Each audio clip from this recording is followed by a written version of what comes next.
Hello అండి, అందరికీ నమస్తే. అందరూ ఎలా ఉన్నారు? అందరూ ఆరోగ్యంగా, క్షేమంగా, సంతోషంగా బాగుండాలి అని మనస్ఫూర్తిగా మనందరి తరపున అమ్మవారిని వేడుకుంటున్నానండి. మీ అందరికీ ఒక చిన్న రిక్వెస్ట్. కొత్తగా ఛానల్ని చూస్తున్నట్లయితే ఛానల్ని సబ్స్క్రైబ్ చేసుకోండి. వీడియోని పూర్తిగా చూడడానికి ప్రయత్నం చేయండి. వీడియో నచ్చింది అనిపిస్తే ఒక లైక్ చేయండి, సపోర్ట్ చేయండి. నన్ను సపోర్ట్ చేస్తున్న ప్రతి ఒక్కరికి పేరు పేరున నా హృదయపూర్వక ధన్యవాదాలు. మన సాయి సద్గురువుల దివ్యానుగ్రహంతో మనం కోరుకున్నవి జరగాలి అని బాబాగారి చల్లని దీవెనలు, ఆ తండ్రి అండదండలు మన జీవితాంతం ఉండాలని నేను కూడా మీ అందరి తరపున బాబాగారిని మనస్ఫూర్తిగా వేడుకుంటున్నాను. మన సాయి సద్గురువుల అనుగ్రహంతో ఎన్నో మంచి మంచి విషయాలను మనం నిత్య జీవితంలో మనకి ఉపయోగపడేటువంటి మంచి సందేశాలను కథల రూపంలో తెలుసుకోగలుగుతున్నాము. బాబాగారు మనకి తెలియజేసే ఒక్క మాట మన జీవితాన్ని మారుస్తుంది. సాయి మనకి చెప్పేటువంటి ఒక మాట మన జీవితంలో ఎంతో సంతోషాన్ని, ధైర్యాన్ని అనుగ్రహిస్తాయి. కనుక బాబాగారిపైన భక్తి శ్రద్ధలతో, శ్రద్ధ సబూరితో బాబాగారు చెప్పేటువంటి ఈ మంచి సందేశాన్ని ఆలకించండి. వీడియో చూసేవారు ఒక్క లైక్ చేసి సపోర్టు చేయండి. తల్లి, నువ్వు ఎంతగానో ఎదురు చూసే ఒక మాటను తప్పకుండా నువ్వు వినగలవు. నాపై విశ్వాసంతో ఉండు. నీ సాయి నిన్ను తప్పకుండా ఆదుకుంటారు. నేను కాకుండా నిన్ను ఎవరు ఆదుకోగలరు? అలాగే నీ కష్టాన్ని ఎవరు పోగొట్టగలరు? బాబా, ఈ కష్టం నుండి నన్ను గట్టెక్కించు సాయి అని ప్రతినిత్యము నా దగ్గర నువ్వు బాధపడుతున్నావు. నీ కన్నీరు నేను చూడలేకపోతున్నాను. నీ బాధను చూడలేక నా మనస్సు కరిగిపోతున్నది. అందుకనే నేను నీ కన్నీరు తుడిచేందుకు నీకు కావలసిన మనిషిని నీకు దగ్గర చెయ్యబోతున్నాను. అతను నీకు తప్పకుండా సహాయపడతాడు. నీ మంచితనంతో నీ మనిషిని నీకు దగ్గరగా చేసుకో. నిదానమైన చక్కని నీ మాటలతో నీకు సాయం అందేలా అతనే భారమంతా భరిస్తాడు. ఒక్క మాట చెబుతాను, నువ్వు చాలా అదృష్టవంతురాలివి. లక్షల్లో ఒక్కరికి మాత్రమే ఇటువంటి అరుదైన అవకాశం, అదృష్టము దొరుకుతుంది. కేవలము నిన్నుగానే అతను ఇష్టపడుతున్నాడు. నీ ప్రేమను, మంచి మనస్సును మాత్రమే అతను కోరుకుంటున్నాడు. అయితే ఏ విషయంలో కూడా నువ్వు తొందరపడి నిర్ణయాలు తీసుకోకు. అన్నింటినీ నా పైన వేయి. నీ భారాలన్నీ భరించేందుకు నేను సిద్ధంగా ఉన్నాను. నీకు ఎల్లప్పుడూ నా రక్షణ, నా అండదండలు తోడుగా ఉంటాయి. ఇప్పుడైతే నీకు ఒక ఖచ్చితమైన మాటను చెప్పబోతున్నాను. ఈ మాట నీకు నిష్ఠూరంగా అనిపించినా నిజమే కదా. ఈ సమస్యను నువ్వు చేతులారా చేసుకున్నదే. తెలిసి చేసినా, తెలియక చేసినా, కొన్ని పరిస్థితులలో చేసిన ఒక చిన్న తొందరపాటు ఎంతో పెద్ద ప్రమాదాన్ని తెచ్చిపెడుతుంది. ఇప్పుడు నువ్వు అనుభవిస్తున్న బాధ కూడా నీ పొరపాటు వల్ల వచ్చినటువంటి బాధే కదా. అనుకోని పరిస్థితులలో తొందరపాటుతో చేసినటువంటి ఒక చిన్న పని ఇప్పుడు నిన్ను ఇంతగా బాధ పెడుతున్నది. ఇంత కష్టము అనుభవించవలసి వస్తున్నది. అందుకనే చెబుతున్నాను, ఇంక నుండైనా జాగ్రత్తగా ఉండు. ఆలోచించు, నిర్ణయం తీసుకో. అప్పుడు నీకు ఎటువంటి ఆపదలు రావు. ఈరోజు గడిచిపోతే చాలు బాబా, తర్వాత సంగతి నాకు అనవసరం అని నువ్వు అనుకున్నట్లయితే కోరి కోరి ఆపదలలోకి వెళ్ళిపోతావు. సమస్యల సుడిగుండంలో చిక్కుకుంటావు. అందుకోసమనే పదే పదే నిన్ను హెచ్చరిస్తున్నాను. పని గడిస్తే చాలు అని ఎప్పుడూ అనుకోకు. చిన్న అబద్ధమే కదా అని అనుకున్నావు. నీకు ఒక సత్యం చెప్పనా? తప్పు చిన్నదైనా పెద్దదైనా నిప్పు కన్నా కూడా ప్రమాదము. కనుక ఇక నుండైనా నీ జీవితంలో ఏదైనా నిర్ణయం తీసుకునేటప్పుడు 1కి 100 సార్లు ఆలోచించు. ఆచితూచి చక్కటి నిర్ణయం తీసుకోగలుగుతావు.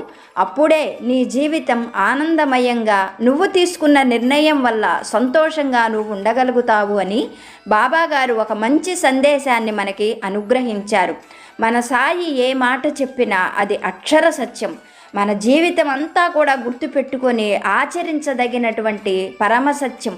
ఈరోజు బాబాగారు చెప్పిన ఈ మాటలలోని సత్యాన్ని బాబాగారి అనుగ్రహంతో ఒక చిన్న కథ రూపంలో తెలుసుకోవడానికి ప్రయత్నం చేద్దాం. పూర్వం ఒక గ్రామంలో సుబ్బమ్మ అనే ఒక గొప్ప ధనవంతురాలు ఉండేది. సుబ్బమ్మ పుట్టుకతో కటిక పేదరాలు. ఆమె తల్లిదండ్రులు ఆమెకు చక్కగా తగిన వరుణ్ణి చూసి వివాహం చేసే శక్తి కూడా లేనటువంటి కటిక పేదవారు. సుబ్బమ్మకు మాత్రం ఊహ తెలిసిన దగ్గర నుండి తనకు చాలా ధనం కావాలి అని, ధనవంతురాలు అవ్వాలి అని ఆమెకు ఎంతో బలమైన కోరిక ఉండేది. సుబ్బమ్మకు కొద్దిగా వయస్సు వచ్చిన తరువాత ఆమె తల్లిదండ్రులు ఆమెకు వివాహం చెయ్యాలి అని వివాహ ప్రయత్నాలైతే మొదలుపెట్టారు. బాగా పేదరాలు కావడంతో ఎవరూ కూడా ఆమెను వివాహం చేసుకునేందుకు ఇష్టపడలేదు. అటు తరువాత వాళ్ళ ఊరు నుండి 10 ఊళ్లకు అవతల ఉన్న ఒక గొప్ప ధనవంతుడు సుబ్బమ్మను 3వ పెళ్లి వివాహంగా చేసుకోవడానికి ఇష్టపడ్డాడు. అతనికి అప్పటికే 2 పెళ్ళిళ్ళు అయ్యాయి. భార్యలు చనిపోయేవారు. ఎవ్వరూ కూడా చూసేవాళ్ళు, ఆదరించేవాళ్ళు లేకపోవడంతో అతను తనకన్నా కూడా 2 వయసు చిన్నదైన సుబ్బమ్మను ఇష్టపడి వివాహం చేసుకున్నాడు. అలా సుబ్బమ్మ గొప్ప ధనవంతుడి భార్యగా మారిపోయింది. ఆ తరువాత సుబ్బమ్మకు ఒక కొడుకు పుట్టాడు. కొడుకు పుట్టిన కొన్ని సంవత్సరాలకే సుబ్బమ్మ భర్త కూడా చనిపోయాడు. అలా భర్త కూడా చనిపోవడంతో ఆస్తి మొత్తము కూడా సుబ్బమ్మ ఆధీనంలోకి చేరిపోయింది. అలా ధనమంతా తన చేతికి చేరడంతో సుబ్బమ్మకు భయం పెరిగిపోయింది, అనుమానం పెరిగిపోయింది, పిసినారితనం, కఠినత్వం కూడా పెరిగిపోయాయి. ఆనాటి నుండి సుబ్బమ్మ తన బంధువులు ఎవరిని కూడా తన ఇంటికి రానిచ్చేది కాదు. ముఖ్యంగా భర్త తరపు వాళ్ళని పూర్తిగా దూరం పెట్టేసింది. తన పుట్టింటి వాళ్ళనైనా అప్పుడప్పుడు రానిచ్చేది, కానీ భర్త తరపు వాళ్ళని మాత్రం అసలు ఆ గడప తొక్కనిచ్చింది కాదు. ఎందుకంటే తన ఆస్తిని వాళ్ళు ఎక్కడ మాయమాటలు చెప్పి పూర్తిగా వాళ్ళ హస్తగతం చేసుకుంటారు అన్న భయం. అలా భయం పెరిగిపోవడంతో బంధువులన్న వారిని ఎవరిని ఇంటి ఛాయలకు రానిచ్చేది కాదు. మహా పిసినారితనంగా ఉండేది. ఎంగిలి చేత్తో కాకిని కూడా తోలేది కాదు. కఠినత్వం బాగా హెచ్చుగా ఉండేది. అలా భర్త ఇచ్చిన ఆస్తిని 2 చేయగలిగింది సుబ్బమ్మ తన తెలివితేటలతో. సుబ్బమ్మకు ఉన్నటువంటి ఒక్కగానొక్క కొడుకు నందనుడు. పేరుకు తగినట్లు చాలా అందమైనవాడు, మంచి హృదయం కలిగినవాడు. తను పుట్టిన తరువాత ఊహ తెలియక ముందే తండ్రి చనిపోయాడు. అప్పటి నుండి సుబ్బమ్మ అతనిని ఎంతో గారాబంగా ప్రేమగా పెంచింది. అందువల్లే నందనుడికి తల్లి అంటే విపరీతమైన ప్రేమ, అభిమానం. తల్లి మాటకు ఎదురు చెప్పేవాడు కాదు. తల్లి ఎంత కఠినంగా, పిసినారితనంగా వ్యవహరించినా కానీ తల్లిని ఏమాత్రము ఒక్క మాట కూడా అనేవాడు కాదు. తల్లిపైన అంత గౌరవము, ప్రేమ ఉండేవి. కానీ తల్లి చేసే పనులు ఏవి కూడా నందనుడికి నచ్చేవి కాదు. ఇలా కాలం జరుగుతూ ఉండగానే నందనుడు పెరిగి పెద్దవాడయ్యాడు. అతనికి వివాహం చెయ్యాలి అని సుబ్బమ్మ కూడా ఆలోచన చేస్తూ ఉంది. నందనుడు చూసేందుకు చాలా అందమైనవాడు, మంచి హృదయం కలిగినవాడు కనుక ఆ ఊళ్ళో ఉన్న ఆడపిల్లల తండ్రులు చాలామంది నందనుడికి తమ పిల్లలనిచ్చి వివాహం చెయ్యాలి అన్న ఆలోచనతో సుబ్బమ్మను పెళ్లి గురించి అడిగేవారు. సుబ్బమ్మ వారితో ఖరాఖండిగా 25 ఎకరాల పొలం ఇస్తే తప్ప సంబంధం గురించి మాట్లాడద్దు అని నిర్మోహమాటంగా చెప్పేది. అయితే అంత కట్న కానుకలు ఇచ్చుకునే శక్తి ఆ ఊళ్ళో ఉండేటువంటి వాళ్ళెవరికీ కూడా లేదు. అందువల్ల నందనుడికి ఎక్కడా ఆ ఊళ్ళో సంబంధం కుదరలేదు. పొరుగురు నుండి ఎవరైనా సంబంధాలు తీసుకొని వచ్చినప్పుడు ఆ ఊళ్ళో ఉన్న ఆడపిల్లల తండ్రులు సంబంధం తెచ్చినటువంటి వారితోనూ, ఆడపిల్లల తండ్రులతోనూ సుబ్బమ్మ గురించి లేనిపోనివన్నీ చెబుతూ ఉండేవారు. ఆమె చాలా కఠినరాలని, పిసినారిదని, ఆమె కొడుకును చేసుకున్న ఏ ఆడపిల్ల సుఖంగా ఉండలేదని, ఆ కొడుకు తల్లి మాట జవదాటడని, ఇలా లేనిపోనివన్నీ కూడా సుబ్బమ్మ గురించి చెప్పి సంబంధాలన్నీ చెడగొడుతూ ఉండేవారు. దానివల్ల రాను రాను సుబ్బమ్మ ఇంటికి పెళ్లి సంబంధం కోసం వచ్చేవాళ్ళు కూడా తగ్గిపోయారు. ఇలా ఉండగా ఒక రోజున సుబ్బమ్మ కొడుక్కి అన్నం పెడుతూ, ఏరా నాయనా, ఈ మధ్య అసలు పెళ్లి సంబంధాల వాళ్ళు మన గడప తొక్కడమే మానేశారు. ఊళ్ళో వాళ్ళు ఎవరు కూడా మనం అడిగినట్లుగా కట్న కానుకలు ఇవ్వలేరు. పొరుగురు వాళ్ళు ఎవరైనా వస్తారేమో అని చూస్తుంటే ఎవ్వరూ కూడా రావడం లేదు. రాను రాను నీకు వివాహం చేయడం కష్టమైపోతుందేమో అని నాకు అనిపిస్తున్నది అని కొడుకైన నందనుడితో చెబుతుంది సుబ్బమ్మ. సుబ్బమ్మ మాటలు వింటున్న నందనుడు అదే తగిన సమయం అని భావించి, ఏం చెప్పమంటావమ్మా, నువ్వు అంత కట్న కానుకలు అడిగితే అందరూ ఇవ్వగలుగుతారా? నువ్వు కూడా ఆలోచించాలి కదా. రాను రాను పొరుగురు వాళ్ళని కూడా ఈ ఊరి వాళ్ళు రానివ్వడం మానేశారు. మనం ఇలాగే పట్టుదలగా ఉన్నట్లయితే మనకు ఇంకా ఊళ్ళో నుండి ఏ సహాయము అందదు. ఎవ్వరూ సహాయం చేయకుండా మనం ఊళ్ళో బ్రతకగలం అంటావా? మనకు కూడా కొద్దిగా పట్టు విడుపు ఉండాలి కదా. కట్నం విషయం మరొకసారి ఆలోచించు అన్నాడు తల్లితో. కొడుకు మాటలు వింటున్న సుబ్బమ్మకు అతను చెప్పింది నిజమే అనిపించింది. బాగా ఆలోచించిన సుబ్బమ్మ కొడుకుతో, అలా అయితే ఇంక నుండి నేను కట్న కానుకల గురించి అడగను. కట్నం ఒక్క పైసా కూడా నేను తీసుకోను. అమ్మాయి రూపురేఖలు బాగుండి మంచి గుణవంతురాలైతే చాలు. నాకు కట్న కానుకలు ఏమీ అవసరం లేదు. అటువంటి మంచి సంబంధం ఏదైనా ఉంటే చెప్పమని రేపే పెళ్ళిళ్ళ పేరయ్యకు చెబుతాను అన్నది సుబ్బమ్మ. తల్లి మాటలు విన్న నందనుడు కూడా తనకు ఒక చక్కని అమ్మాయి భార్యగా వస్తుంది అని ఆనందపడ్డాడు. ఇలా ఉండగా వీళ్ళ ఊరికి 10 ఊళ్ళ అవతల ఉన్నటువంటి ఒక ఊరిలో పరంధామయ్య అనే ఒక పేద రైతు ఉండేవాడు. అతనికి కొద్దిపాటి పొలము, ఒక చిన్న పూరిల్లు, 2 పశువులు మాత్రమే ఉన్నాయి. మగపిల్లవాడు పుడతాడేమో అన్న ఆశతో ఉన్న పరంధామయ్యకు 5 సార్లు ఆడపిల్లలే పుట్టారు. తరువాత ఇంకా చెయ్యగలిగింది ఏమీ లేక పరంధామయ్య తనకున్న కొద్ది పొలాన్ని అమ్మి ఒక్కొక్క ఆడపిల్లకు 5 కాసులు బంగారం పెట్టి ఉన్నంతలోనే ఘనంగా పెళ్లి జరిపించాడు. ఇంకా చివరగా ఒక్క కూతురు సరోజ మిగిలిపోయింది. ఉన్న ఆస్తంతా కూడా అయిపోవడంతో ఏం చేయాలో పరంధామయ్యకు అర్థం కాలేదు. కానీ సరోజ చాలా అందమైన అమ్మాయి, మంచి తెలివితేటలు కలిగిన అమ్మాయి. తన కూతురి అందచందాలు చూసి ఎవరో ఒకరు మంచి సంబంధం తీసుకురాకపోతారా, ఎవరికైనా తన కూతురు నచ్చి చేసుకోకపోతారా అన్న ఆశతో ఉన్నాడు పరంధామయ్య. కానీ ఆ ఆశ అత్యాశ అని అతనికి చాలా తొందరగానే తెలిసింది. రూపం ఉన్నంత మాత్రాన ఎవరు కూడా ఇష్టపడరు. కట్న కానుకలు కూడా ముట్ట చెబితేనే ఉన్నంతలో మంచి సంబంధం వస్తుంది అని పరంధామయ్యకు అర్థమైంది. ఇలా ఉండగా కానీ కట్నం అవసరం లేదు అన్న సుబ్బమ్మ విషయం పరంధామయ్య వాళ్లకు తెలిసింది. వెంటనే పరంధామయ్య చాలా సంతోషంతో వచ్చి తన కూతుర్ని చూసుకోమని సుబ్బమ్మ వాళ్లకు కబురు పెట్టాడు. ఆ మాటలు విన్న తర్వాత సుబ్బమ్మ తన కొడుకుని తీసుకొని ఒక మంచి రోజున పరంధామయ్య ఇంటికి వచ్చింది. అలా పెళ్లి చూపులకి వచ్చిన సుబ్బమ్మకు ఆ ఇల్లు ఏమాత్రము నచ్చలా. ఇల్లంతా కూడా పూరిల్లు కావడం, బోసిగా ఉండడంతో ఆమె వాళ్ళు కటిక పేదవాళ్ళని అర్థం చేసుకున్నది. అలాగే సరోజ తల్లి మెడలో ఒక పసుపు కొమ్ము తాడు తప్ప ఏమీ కనిపించలేదు. ఆమె మెడంతా కూడా బోసిగా ఉంది. అయితే నందనుడికి మాత్రం సరోజ బాగా నచ్చింది. చాలా చక్కగా, అందంగా, పొందికగా ఉన్న సరోజను చూసి నందనుడు ఎంతగానో ఇష్టపడ్డాడు. ఆ అమ్మాయి తనకు దొరికితే చాలు, భార్యగా వస్తే అదే 10,000 అని సంతోషపడ్డాడు.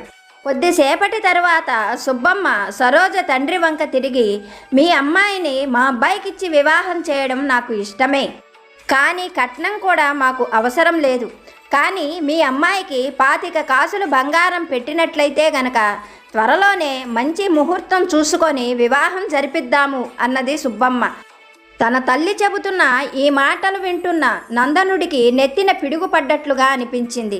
కట్నం అక్కర్లేదు అని చెప్పిన తన తల్లి బంగారం రూపంలో ఆ కట్నాన్ని పొందాలని చూస్తున్నది అని అతనికి అర్థమైంది.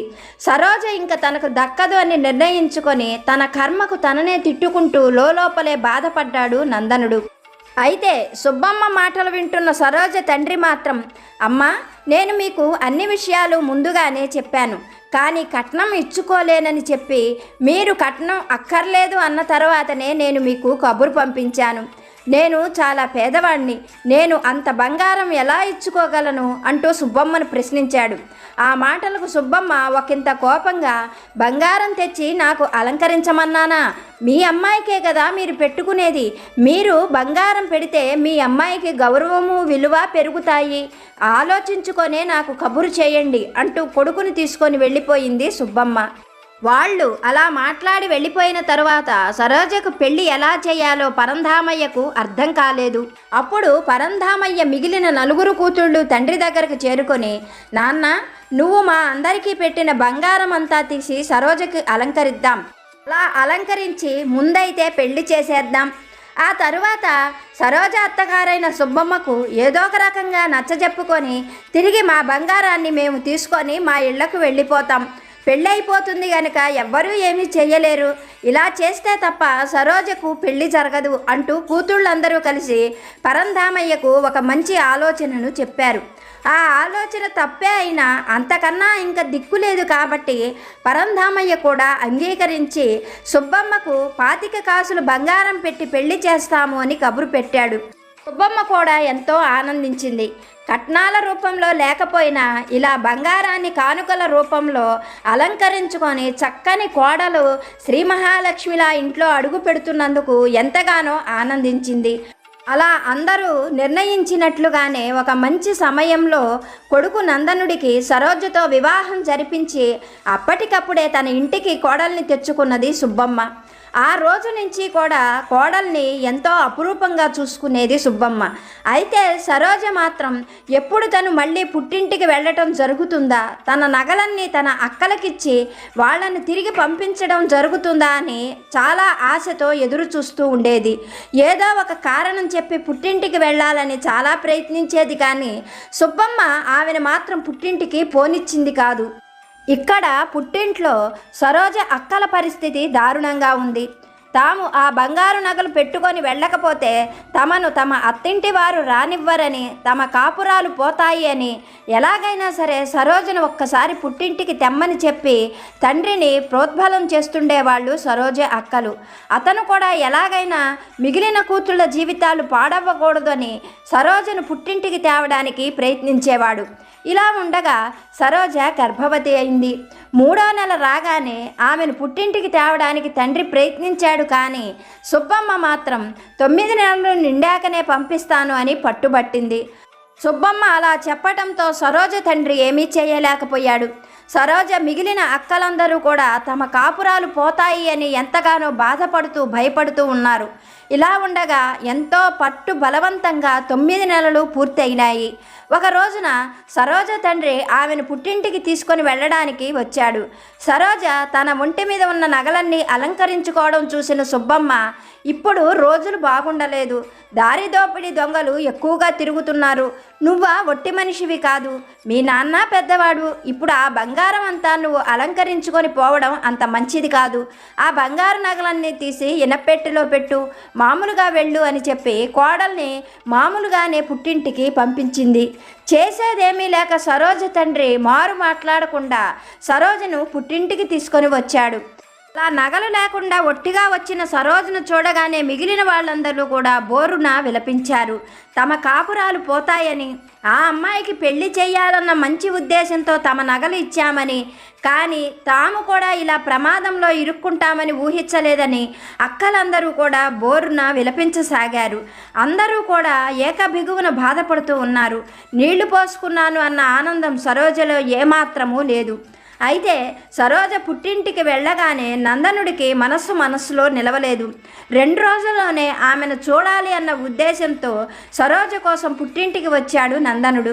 అల్లుడిని చూస్తూనే సరోజ తండ్రి బిగ్గరగా రోధిస్తూ నందనుడి చేతులు పట్టుకొని, బాబు నువ్వు చిన్నవాడివైనా ఇవి చేతులు కాదు కాళ్ళనుకో, జరిగిన విషయమంతా నీకు చెబుతాను అంటూ సరోజ తండ్రి విషయమంతా కూడా నందనుడితో చెప్పాడు.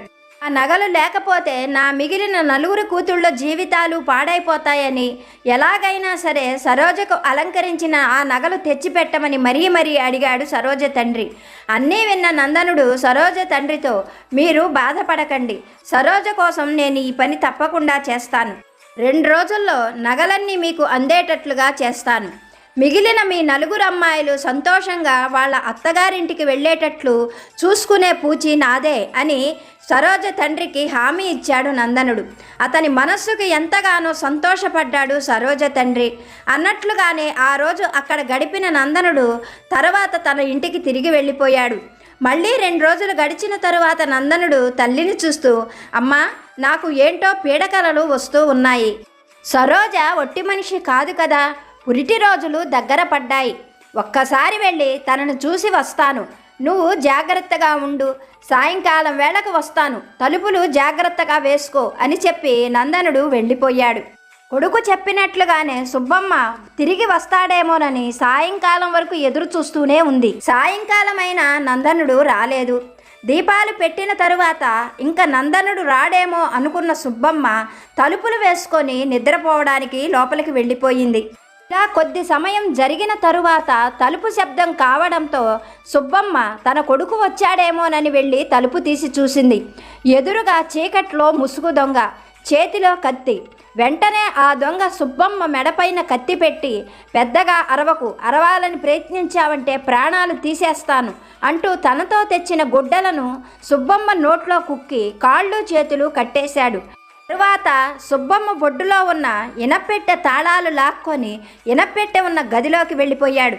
ఆ గదిలోకి వెళ్ళి ఇనపెట్టెలో తనకు కావలసినవి తీసుకొని మళ్ళీ తాళాలు తెచ్చి సుబ్బమ్మ మీద పడేసి, తెల్లవారేదాకా ఇలాగే ఉండు, అరవాలని ప్రయత్నించావో ప్రాణాలు తీస్తా అంటూ బయటకు పరిగెత్తి చీకట్లో కలిసిపోయాడు. ఏమీ చెయ్యలేకపోయింది సుబ్బమ్మ. ఆ దొంగను చూసిన భయంలోనే ఉండిపోయింది. తర్వాత కొద్దిసేపటికి ఇంక తెల్లవారుతుంది అనంగా నందనుడు వచ్చాడు. నందనుడు లోపలికి వస్తూనే అలా పడి ఉన్న తల్లిని చూసి గబగబా తల్లి దగ్గరకు వెళ్ళి కాళ్ళు చేతులు కట్టిన కట్లన్నీ విప్పి తల్లి నోట్లో గుడ్డలన్నీ బయటపడేసి ఆమెకు మంచినీళ్ళు ఇస్తూ ఏం జరిగిందో అడిగాడు. విషయమంతా కూడా సుబ్బమ్మ భయపడుతూ చెప్పింది. అప్పుడు నందనుడు, అమ్మా, ఎవరు వచ్చారో చూసుకోకుండా తలుపులు తీయడం ఏమిటి, అయినా ఏం పట్టుకుపోయాడో ఏంటో అంటూ గబగబా ఇనపెట్టి ఉన్న గదిలోకి వెళ్ళాడు. ఆ గదిలో ఉన్న నగలు, డబ్బు అంతా కూడా చూసిన తరువాత తల్లి దగ్గరకు వచ్చి, అమ్మా, మంచిదయ్యింది, మొత్తం నగలు డబ్బు అన్నీ ఉన్నాయి, కానీ సీత నగలు పోయాయి. ఇప్పుడు ఈ విషయం సీత పుట్టింటి వాళ్ళకి చెబితే ఏమంటారు? మనల్ని నమ్ముతారా? మన వస్తువులు ఉండి వాళ్ళవి పోయాయని చెబితే ఎవరు నమ్ముతారు? ఇప్పుడు సీత పుట్టింటి వారికి ఏం సమాధానం చెప్పాలి? సీత పురిటికి వెళ్ళేటప్పుడు నగలు పెట్టుకొని వెళ్ళనిచ్చి ఉంటే ఇంత పని జరిగేది కాదేమో. అనవసరంగా ఇప్పుడు మనం మాట పడవలసి వస్తుంది. నగలు పోయాయి అని నలుగురికి తెలిస్తే పరువు పోతుంది అన్నాడు నందనుడు. కొడుకు చెబుతున్న మాటలు విన్న సుబ్బమ్మ ఆలోచనలో పడింది. కొంతసేపటికి కన్నీరు తుడుచుకొని ఒక నిర్ణయానికి వచ్చిన దానిలా కొడుకుని చూస్తూ, నగలు పోయాయి అని మనం ఎవరితోనూ చెప్పవలసిన పని లేదు. మన ఇంట్లో దొంగతనం జరిగింది అని చెప్పుకుంటే నలుగురిలో మన పరువే పోతుంది. అందుకనే బాగా ఆలోచించే నేను ఈ మాట చెబుతున్నాను. ఇంకా ఈ విషయాన్ని ఇంతటితో వదిలేసేద్దాము. మన ఇంట్లో పోయిన నగల సంగతి ఎవరికీ తెలియనియ్యకపోవడం, మనం మర్చిపోవడం మనకు ఎంతో మంచిది. తొందరలోనే సీత కోసం నేను స్వయంగా నా ధనంతో మంచి బంగారంతో నగలు చేయిస్తాను అని చెప్పింది సుబ్బమ్మ. కొన్ని రోజులకు సీతకు ఒక చక్కటి మగపిల్లవాడు పుట్టాడు అని సుబ్బమ్మకు నందనుడికి మంచి వార్త తెలిసింది. ఆ వార్త తెలియగానే ఇరువురు కూడా ఎంతగానో సంతోషించారు. బారసాల రోజుకి సుబ్బమ్మ, నందనుడు ఇరువురు కూడా బంగారు నగలతో సీత పుట్టింటికి చేరుకున్నారు. బారసాల రోజు సుబ్బమ్మ తను చేయించిన బంగారు నగలతో కోడల్ని చక్కగా అలంకరించి మురిసిపోయింది. అటు తరువాత సుబ్బమ్మ కొడుకుతో, మనవడితో, కోడలితో చక్కగా తన ఇంటికి చేరుకొని తన బుద్ధిని కూడా మార్చుకొని సంతోషమైన జీవితం గడపసాగింది. మనకు బాబాగారు చెప్పేటువంటి గొప్ప సందేశం ఇదే. బిడ్డ, నీ జీవితంలో జరిగిన పొరపాటును నేను సరిదిద్దుతాను. మరొక్కసారి ఇటువంటి పొరపాటు చెయ్యకుండా సరైన ఆలోచన చేస్తూ చక్కటి నిర్ణయాలు తీసుకో. ఆనందమైన జీవితాన్ని గడుపు. నీ సాయి నీకు ఎప్పుడూ తోడుగా ఉంటారు. నువ్వు చేసే ప్రతి పనిలోనూ ఆ పనిని ఆశీర్వదించేందుకు నేను నీతో ఎప్పుడూ ఉంటాను. ఆలోచించి మంచి నిర్ణయం తీసుకో. చిన్నదే కదా, ఇప్పటికిప్పుడు దాటిపోతాను అని తొందరపాటు పనులు చెయ్యకు అని బాబాగారు చక్కటి సందేశాన్ని మనకి అనుగ్రహించారు. ఓకే ఫ్రెండ్స్, ఇప్పటి వరకు వీడియో చూసిన మీ అందరికీ పేరు పేరున నా హృదయపూర్వక ధన్యవాదాలు. మరొక మంచి వీడియోతోటి బాబాగారి ఆశీస్సులతో మళ్ళీ కలుసుకుందాం. సర్వేజన సుఖినో భవంతు.